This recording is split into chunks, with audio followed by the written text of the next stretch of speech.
J'étais au bout. Je ne dormais plus. Je portais un fardeau trop lourd. Tout est accompli. J'ai commencé à l'adorer, puis j'ai prié. Je me suis abandonnée et j'ai compris ce qu'il a fait pour moi. Alors j'ai tout déposé à la croix, Et j'ai été délivrée. Libérée. transformé.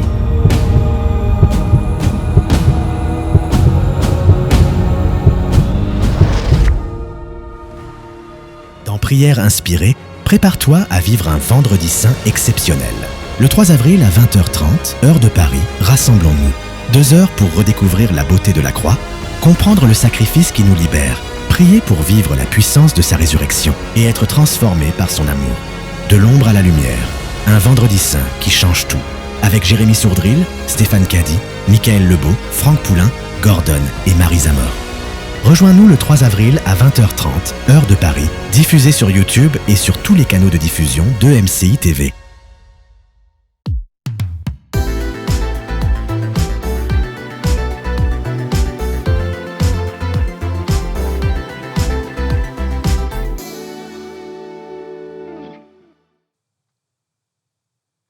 Bienvenue sur Teach, votre rendez-vous de maturité. La parole de Dieu descend de la tête au cœur et du cœur à l'action.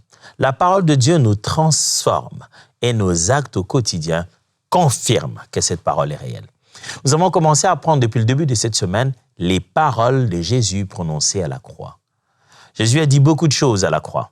Pas comme s'il s'est mis à prêcher et à enseigner, mais il a prononcé des paroles qui sont répétées dans différents évangiles. À un moment, il parlait à un brigand à côté de lui. À un moment, il a parlé à sa mère et aux disciples qui étaient à côté de lui. À un moment, il a parlé à son Père dans le ciel en poussant des cris. À un moment, il a juste dit une phrase pour accomplir ce qui est écrit, jusqu'au moment où il dit finalement ceci. Tetelestai. Tout est accompli. Que voulait-il dire avec ça, cette phrase-là, cette parole-là? Je suis sûr que vous l'avez déjà entendu. Tout est accompli. Ce bout de phrase, ces quelques mots, oh, ça signifie tellement de choses. Mais à nous, aujourd'hui surtout, ça signifie quoi? Alors, let's teach. Grandissons ensemble.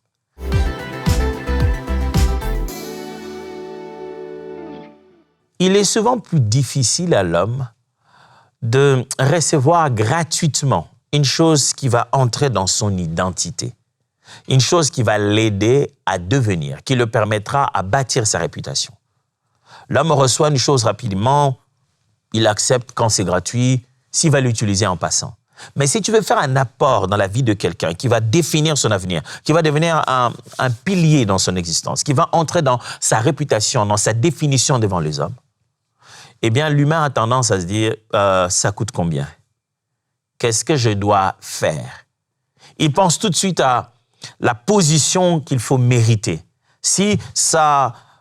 tu veux que je fasse, tu me donnes ça, oui, mais je te donne quoi en échange? Il veut toujours des efforts, il veut toujours faire des sacrifices adéquats pour obtenir certains genres de choses. Parce qu'il ne s'imagine pas que ça peut être gratuit. Il se dit, non, toi, tu vas payer le prix et puis tu vas me le donner gratuitement et moi, je ne vais rien te donner. Tu sais le bonheur que ça va m'amener? Tu sais ce que ça peut changer dans ma vie?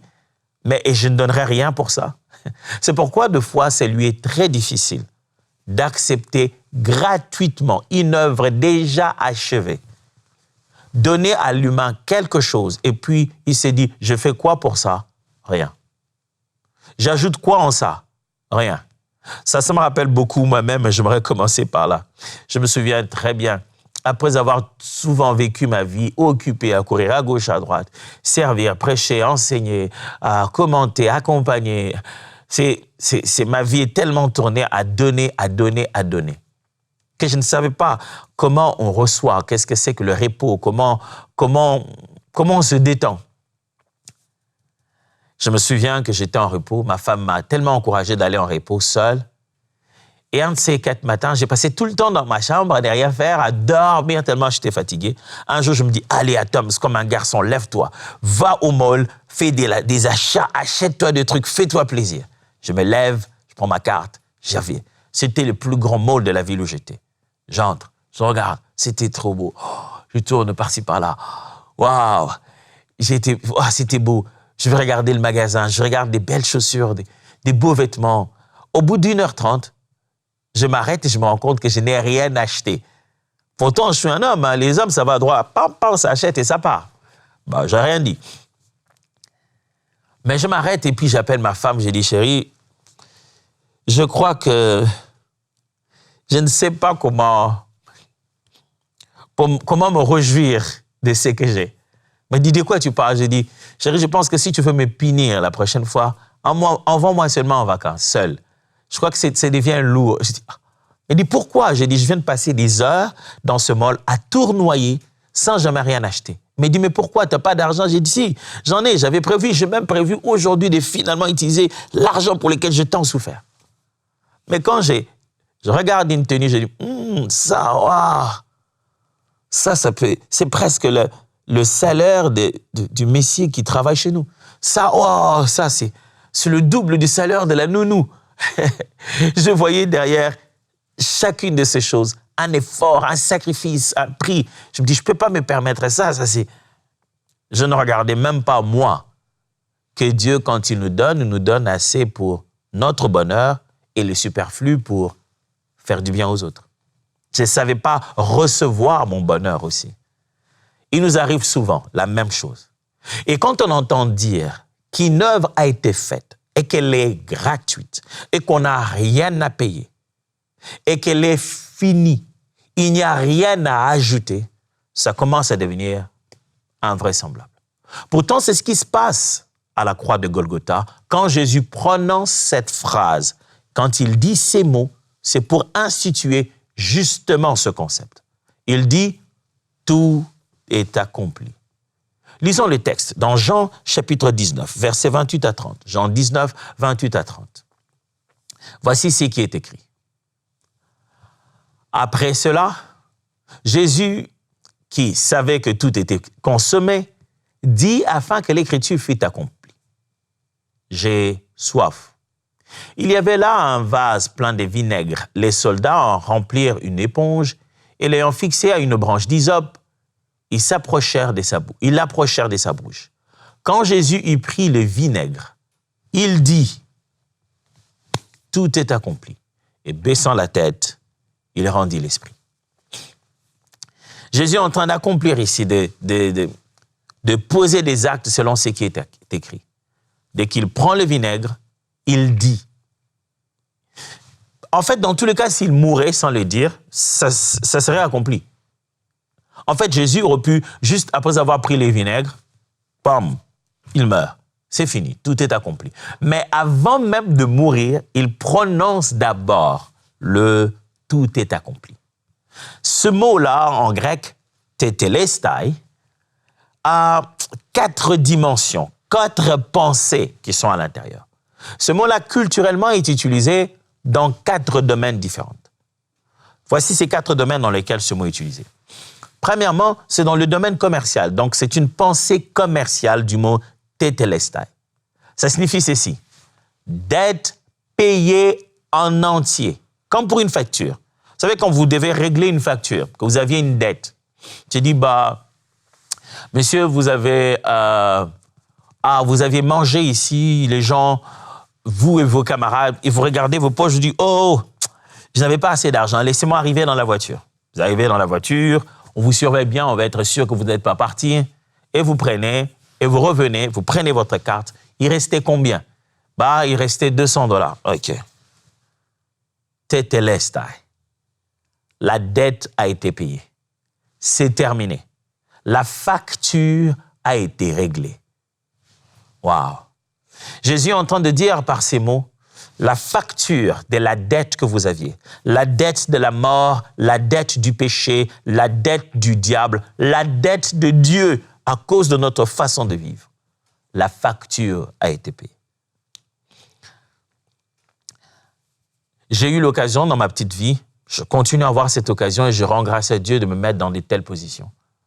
L'occasion de soutenir, d'aider, d'accompagner certaines personnes, des frères, des sœurs, les accompagner dans leur processus des études, qu'il faut payer des frais scolaires, des frais académiques, il faut aider tant ça, aussi longtemps que Dieu nous donne les moyens. Ce n'est pas comme si on aide l'humanité tout entière, mais ça va selon les moyens, selon le moment. Et des fois, quand j'ai ces petits messages où on me dit, écoute, pasteur, on doit faire les examens et si je ne paye pas, je ne peux pas rentrer dans la salle des examens. Je tourne ma tête dans tous les sens, je dis, Seigneur, aide ce frère. Et je n'ai rien. Et il y a des moments où Dieu fait par sa grâce que je me retrouve avec quelques billets de banque ou quelques faveurs. Des fois, ce n'est même pas avec l'argent que je paye ça. Où j'appelle, je dis, voilà, il y a tel monsieur, tel frère qui a besoin. Moi, voilà ce que je vous propose. Moi, je vous rendrai tel service. Mais que sa dette soit remise. Qu'il n'y ait plus rien sur le compte. Ou alors que je trouve les moyens, je donne à une de mes assistantes, je dis, s'il te plaît, cours dans l'université, cite ce nom, paye cela. Il va, il paye la dette. Et je regarde le visage, je reçois le message, je parle avec le frère, le bien-aimé, la sœur, pour qui on a payé la dette. Et je l'appelle et je lui dis, écoute, tu peux aller à l'école en paix. La dette est payée. C'est ce que Jésus te dit aujourd'hui. La dette est payée. En disant tout est accompli, ça veut dire tu ne dois plus rien. La dette est payée. Il y a une deuxième pensée dans ce mot tetelestai. Tout est accompli. C'est la pensée plus légale. On est maintenant non plus dans le domaine commercial ou des dettes payées, des factures réglées, mais la pensée plus légale. On est dans le domaine de la loi. La pensée légale dit ceci. Les conditions sont remplies. Un acte est validé. C'est comme si on était sur un contrat, en fait. On regarde, on dit, OK, c'est un contrat quoi? C'est un contrat des cessions des droits d'auteur. OK, voilà, OK, voilà, OK, OK. On lit le contrat jusqu'au bout, on dit, toutes les conditions sont remplies. C'est validé. L'acte est signable, est signé. Un acte a été validé. On regarde, tu viens. C'est comme si tu allais dans une procédure administrative. On regarde, OK. On regarde comment tu as rempli ton formulaire. OK, c'est bon. OK, c'est bon. OK, c'est bien. On met le sceau. On dit, cela vous est donné. L'acte a été validé. En disant, tout est accompli, Jésus accomplit légalement ce que la loi exigeait. Pour qui?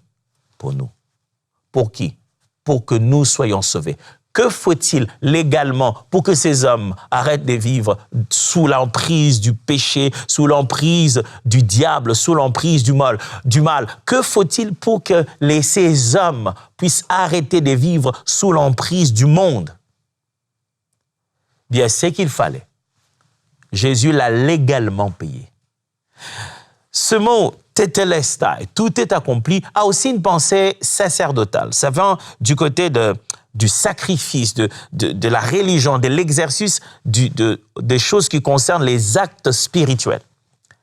Dans la pensée sacerdotale des tetelestai, ça signifie le sacrifice requis a été offert. Ça signifie que ce que l'homme devait faire, Dieu attend un sacrifice. Du point de vue sacerdotal, il y a un service à faire. Il y a des actes à poser, il y a un sacrifice à faire. Il y a un animal à tuer, il y a l'effusion d'un sang, il y a des actes à poser, il y a des parties à mettre sur le feu, il y a des paroles à dire, il y a des symboles à poser. Et tout ça, c'est fait. Vous savez, quand vous lisez les livres de Lévitique, vous regardez que il y avait tellement d'instructions Lévite quand il fallait poser un acte sacerdotal. Et là, tetelestai veut dire les actes sacerdotaux ont été posés et le sacrifice a été offert. Mais dans ce même mot, tetelestai, il y a aussi une dimension missionnelle. Ça concerne maintenant le service et la mission.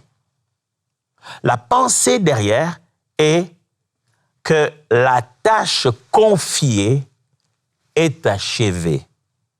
Si c'était dans un contexte ministère, travail, mission, tetelestai signifierait que la tâche qui a été confiée dans le job description, c'est achevé. J'ai fini ce qu'il fallait faire. Oh, gloire à Dieu. Jésus à la croix de Golgotha est en train de dire, Père, c'est terminé, c'est fait. Et il baisse la tête pour mourir. Vous savez, quand on vous a demandé de faire quelque chose et vous le faites rapidement et vous envoyez les mails que le patron attendait. Il a dit, envoie-moi une liste de « c'est fini, c'est terminé ». Vous dites, bonjour patron, je vous espère bien portant que mon mail vous trouve en bonne santé. J'ai prière de recevoir ce dossier que je vous fais suivre avec la tâche qui a été demandée. C'est avec joie que vous envoyez un travail fini. Hein? Là, il ne l'a pas fini en marchant sur l'eau. Il l'a fini en expirant. Mais avant d'expirer, il envoie le mail. Il dit, tout est accompli. La mission que tu m'as donnée, ô Père, je l'ai achevée. Quelle mission? La mission de sauver l'homme. C'est fini. Et s'il y avait à faire, tout a été fait. Y a-t-il un iota sur un i? Il a été mis. Y a-t-il un point au bout de la phrase? Je l'ai accompli. Y a-t-il une phrase qu'il fallait dire? J'ai même répété, j'ai soif. Le vinaigre, je l'ai même bu. Donc, plus rien. Ce qui devait être fait a été fait. Lisons Hébreux, chapitre 10, versets 10 à 17. Hébreux, chapitre 10, versets 10 à 17. La Bible dit ceci. C'est en vertu de cette volonté que nous sommes sacrifiés par l'offrande du corps de Jésus-Christ, une fois pour toutes. Et tandis que tout sacrificateur fait chaque jour le service et offre souvent le même sacrifice, qui ne peuvent jamais ôter les péchés, lui, après avoir offert un seul sacrifice pour les péchés, lui, après avoir offert un seul sacrifice pour les péchés, s'est assis pour toujours à la droite de Dieu, attendant désormais que ses ennemis soient devenus son marchepied. Car par une seule offrande, il a amené la perfection pour toujours. Il a amené à la perfection pour toujours ceux qui sont sanctifiés. Ce texte souligne une chose importante. C'est que l'œuvre accomplie par Christ est unique et suffisante. Ce que Jésus-Christ a fait, il l'a fait une seule fois. Et il n'y a plus rien à faire. L'œuvre que Jésus a fait n'est pas une œuvre qui a besoin d'une complémentarité. Il ne faut pas ajouter à cela pour que ça finisse. Écoutez, Jésus a fait sa part, il a fait sa part pour nous sauver, nous devons faire notre part pour nous sauver. Non, nous n'avons pas de part à faire pour nous sauver. Le salut nous a été accordé par une œuvre achevée. Il a fait tout le jour. Non, il l'a fait une seule fois, une bonne fois pour toutes. Tout est accompli. Qu'est-ce que cela nous donne à nous? Qu'est-ce que cela signifie pour nous que Jésus ait prononcé une telle parole? 3 choses. Premièrement, il n'y a rien à ajouter pour être sauvé par Dieu. Frère, quand Jésus dit « tout est accompli », il veut nous dire ceci. Il n'y a plus rien à ajouter pour être sauvé par Dieu. Si tu vis une vie où tu penses qu'il y a une partie que tu devais faire pour compléter ton salut, pour que tu sois sauvé vraiment, il te faut plus de jeûne, plus de prière, tu n'as pas compris l'Évangile. L'Évangile dit, tu n'as plus rien à faire. Personne du reste n'a rien à faire pour que tu sois sauvé. Ni un pasteur, ni un prophète. Ton salut est gratuit, l'œuvre a été faite, terminée, achevée. La croix ferme la facture. La grâce ouvre une nouvelle vie. Par la croix, la facture est clôturée. On a fait les calculs, total, reste à payer, zéro. Pourquoi alors tu remplirais ton cœur de culpabilité comme s'il restait à faire quelque chose? Il n'y a plus rien à faire. La culpabilité te dit, écoute, bon, Jésus a fait ça à la croix de Golgotha, mais écoute, regarde-toi quand même. Mais voilà, il y a des pécheurs et pécheurs, et toi quand même. Bon, Jésus a fait le minimum, hein, il a déjà fait ce qu'il faut, mais toi-même, si tu regardes d'où tu viens, les genres de choses que tu as fait, c'est pourquoi il faut vraiment beaucoup gêner. Parce que toi, la vie que tu menais avant, s'il te plaît, ne gêne pas pour compléter ton salut. Ne prie pas pour compléter ton salut. Ne va pas en retraite pour compléter ton salut. Ton salut, lui, est terminé. Il est achevé. Il est pleinement achevé. Si on te donne les clés d'un véhicule, que dois-tu compléter pour que ce véhicule fonctionne? Non, le véhicule a été fini, achevé, fabriqué, testé, préparé, emballé et donné. Il n'y a rien à faire pour que ce véhicule-là puisse être véhicule. Quand Jésus dit « tout est accompli », il veut nous dire « il n'y a rien à ajouter pour être sauvé ». C'est pourquoi tout évangile qui te donne l'impression qu'il y a à ajouter pour compléter le salut, il faut finaliser son salut par une œuvre personnelle. Ce n'est pas pour ça que Jésus est mort. Imaginez-vous, le gars, il s'est fait flageller, il a souffert, il a pris du vinaigre à la croix, fâché, il s'est fait insulter par un brigand qui est à la croix comme lui, il s'est fait cracher dessus, et tout ça, c'était pas fait. Il en fallait encore, et il a même fini par dire « tout est accompli ». Il a même suivi des petits mots comme « j'ai soif ». Allez, tu n'as plus rien à ajouter. Je sais que c'est difficile à accepter, mais c'est la vérité. Tu n'as plus rien à ajouter. Mais pasteur, ouais, je sais que je n'ai plus rien à ajouter, mais ça ne veut pas dire que je ne peux pas vivre la vie de prière, parce que la prière, c'est ma responsabilité. On parlera de la responsabilité dans ta relation avec Dieu après. Là, je parle de ton salut. Ce qui t'a fait quitter du royaume des ténèbres, du monde de péché, pour t'amener au royaume des fils de son amour. Ce n'est pas la prière. La Bible dit, lorsque nous étions encore pécheurs, Christ est mort pour nous. Il a fini l'œuvre quand on était de l'autre côté. C'est une œuvre parfaite qui nous a fait entrer là où nous sommes. Quand on a payé les billets pour toi, pour entrer dans un concert, qu'est-ce que tu fais de plus? Ce ne sont pas tes danses à l'intérieur du concert qui vont te faire valider les billets. Que tu danses, que tu ne danses pas, que tu cries, que tu ne cries pas à l'intérieur du concert, le billet a été payé 100%. Et il t'a été donné gratuitement. Oh non, on ne te fera pas asseoir au VIP parce que tu es bien habillé. Non, c'est parce que le billet que tu tiens le dit. Le billet dit VIP. On ne te fera pas asseoir au VIP parce que tu es connu, ou bien parce que tu as une belle chaussure, ou tu tiens un langage de VIP. Non, ton billet est écrit VIP. Mon frère, ma sœur, il n'y a plus rien à ajouter pour être sauvé. Tout est accompli. Deuxième vérité, c'est qu'il n'y a pas besoin de performer pour être aimé par Dieu. Une deuxième vérité qui complète cette pensée de tout est accompli, c'est qu'il n'y a plus besoin de performer pour être aimé par Dieu. Ça signifie que ce n'est pas au bout de nos actions que l'amour de Dieu vient nous atteindre.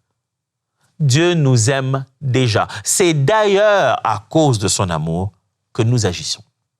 Nous ne vivons pas notre foi chrétienne comme des observateurs de la loi qui seul peut les qualifier. Non, nous vivons notre foi chrétienne comme des personnes qualifiées par la grâce qui obéissent à leur nouvelle nature. C'est ça la nuance. Tu ne vis pas ta foi chrétienne comme quelqu'un qui dit « en faisant ci, en faisant ça, si je médite tous les jours, si je prie, si je fais ceci, alors je serai aimé ». Dieu ne t'aime pas parce que tu as beaucoup prié. Il t'a aimé, c'est pour ça que tu pries. La prière, le jeûne, toute cette vie que tu vis dans ta foi chrétienne, tes offrandes, ce n'est pas ça qui va attirer l'amour de Dieu. Non, pas du tout. Ce n'est même pas ça qui va te faire mériter l'amour en disant « Dieu m'a aimé, alors je donne ça en retour ». Ça ne tiendra pas, ça ne tient pas le poids face à ce que Jésus a fait. Prier, adorer Dieu, le servir, donner, aimer les autres. Tout ça, ce ne sont que les expressions de notre nouvelle nature de fils et filles aimés de Dieu. Mais tu n'as pas besoin de performer pour être aimé. L'œuvre que Jésus a faite suffit. Ne vis pas ta vie en performance. Une vie chrétienne de performance finit toujours par un scandale. Quand quelqu'un vit sa vie chrétienne comme « je dois faire, c'est pas que je dois faire. En faisant ça, c'est pour toi Dieu m'aime. C'est parce que je fais ça. Comme je fais ça, alors Dieu m'aime. Comme je fais ça, alors Dieu m'utilise. Comme je fais ça. Quand la vie chrétienne est remplie de performances, on ne la vit plus au niveau de la grâce. On a une mentalité de la loi. La grâce ne signifie pas que tu ne dois rien faire. La grâce signifie qu'il n'y a rien que tu fasses qui te fera aimer. Dieu t'a aimé avant de faire quoi que ce soit. C'est lui qui a fait ce qu'il devait. pour que tu sois aimé. Et quand Jésus dit « tout est accompli », il a dit « calme-toi, pas besoin de performance, l'amour est déjà donné. » Oh, alléluia, l'amour est déjà donné. Pas besoin de performance. Ah, je me souviendrai une fois, j'étais en retard. Je devais entrer, je crois que ça devait être dans une ambassade, avant qu'on ferme les portes, il fallait que j'aille déposer. J'ai couru, j'ai transpiré. Le monsieur qui m'a vu courir, transpirer, il m'a juste fait un signe. Calme-toi. On n'a pas fermé, on t'attend. Il n'y a rien que tu te feras à toi-même qui ouvrira cette porte. J'ai déjà décidé qu'elle restera comme ça jusqu'à ce que tu viennes. Oh, c'est ce que Jésus est en train de dire à quelqu'un. Calme-toi. Ce n'est pas avec ça qu'il t'aime. Ce n'est pas à cause de ça qu'il t'aime. Tu es déjà aimé. As-tu déjà été dans une relation où tu as l'impression que tout ce que tu fais ne garantit pas toujours l'amour? Tu te rends compte qu'il faut que tu te fasses aimer. Tu mets les make-up, mais tu sens toujours qu'il manque quelque chose. Tu as préparé à manger, il manque quelque chose. Tu as amené une fleur, il manque quelque chose. Le jour de son anniversaire, tu as publié, mais il manque toujours quelque chose. Cette jeune fille, malgré tout ce que tu fais, tu as l'impression toujours que tu n'es pas aimé. C'est fatigant, épuisant de vivre une relation où on te fait sentir tu n'as pas toujours atteint. Et écoute, si je reste avec toi, c'est parce que voilà, je te fais grâce, hein, mais tu as encore à travailler avant d'arriver à mon niveau. Oh, ça, c'est toxique comme relation. Dieu te dit, tu n'as rien à faire. Mon amour est suffisant pour nous deux. Alléluia, gloire à Dieu. Et c'est ce que tout est accompli veut dire. Troisièmement, quand Jésus nous dit tout est accompli, ça signifie pour nous, plus rien ni personne n'a de droit sur celui qui croit en Jésus. Plus rien, ni personne n'a de droit sur celui qui a cru en Jésus. Quand tu étais en dette, les créanciers avaient des droits. À l'époque de la Bible, dans l'Ancien Testament, des fois, ils venaient même prendre les enfants quand on n'a pas d'argent. Ils les prennent en esclaves, en compensation à la dette. C'est bizarre que jusqu'à aujourd'hui, ça existe dans certains coins du monde. Ils prennent des enfants, des familles en compensation à la dette. Mais Jésus a tout payé. Plus rien, ni personne n'a des droits sur celui qui croit en Jésus.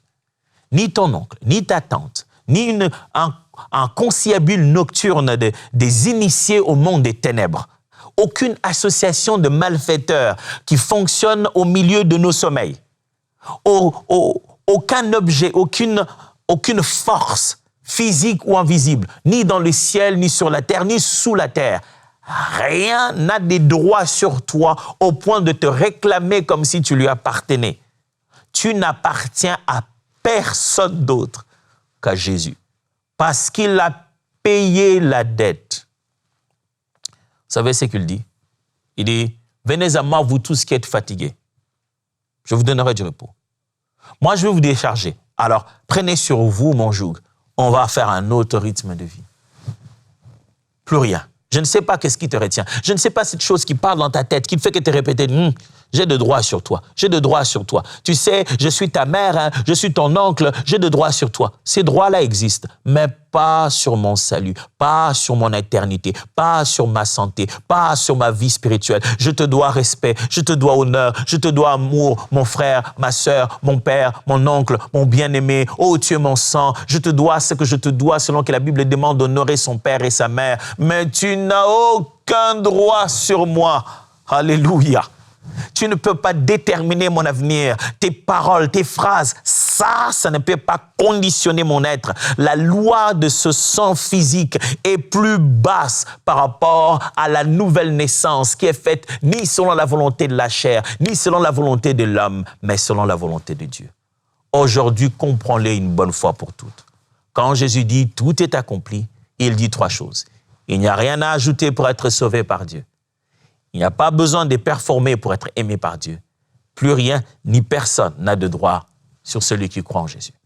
Voici les challenges que je te propose aujourd'hui. Écoute la question. Quelle facture payer qu'il faut que tu t'arrêtes de payer?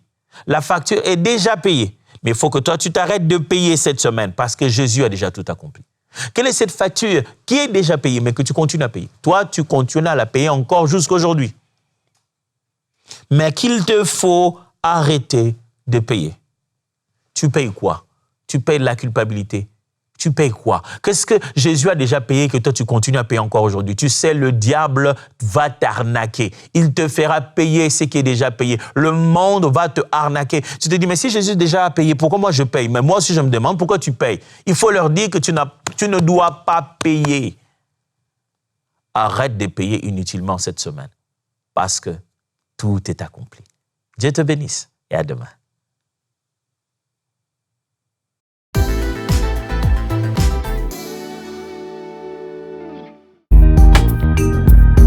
Merci à tous nos précieux partenaires grâce auxquels cette émission a pu être réalisée. Vous aussi, rejoignez la grande famille des partenaires d'EMCI TV en faisant un don sur emcitv.com/don.